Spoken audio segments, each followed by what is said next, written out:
મહારાજ ફિલ્મને લઈ પંચમહાલના સંતોમાં ભારે રોષ જોવા મળ્યો। ગોધરામાં કલેક્ટરને આવેદનપત્ર પાઠવવામાં આવ્યું।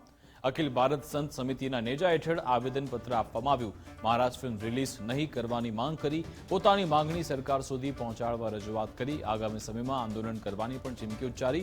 મહારાજ ફિલ્મ મુદ્દે પોલીસ ફરિયાદ નોંધવા પણ માંગ કરી હતી।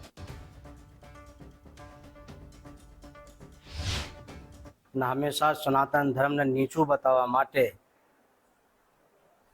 ફિલ્મ ઇન્ડસ્ટ્રીના અમુક મુખિયાઓ જેવા કે આમિર ખાન, શાહરુખ ખાન અને હાલમાં આમિર ખાનના દીકરા જુનૈદ ખાન મહારાજ ફિલ્મ જે બનાવ્યું છે અને મહારાજ ફિલ્મ એક એવું બનાવ્યું છે, એવું પારદર્શિતા કરે છે કે હિન્દુ સમાજને ઘણી લાગણી દુભાઈ રહ્યું છે અને ઘણી લાગણી દુભાય એવું છે।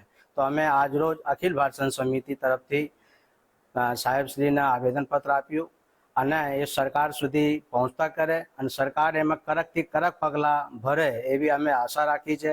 કારણ કે અવારનવાર દાખલા તરીકે પદ્માવતી પિક્ચર બનાવ્યું, એના પહેલાં પીકે પિક્ચર બનાવ્યું અને આ પિક્ચરોના માધ્યમથી સમાજની અંદર જે એક વિવસ્થતા ફેલાવવા માટે જે એ લોકોનો ષડયંત્ર ચાલે છે એ બહુ તદ્દન ખોટું છે અને અખિલ ભારતીય સંત સમિતિને ઘણી ઘોર નિંદા કરે છે।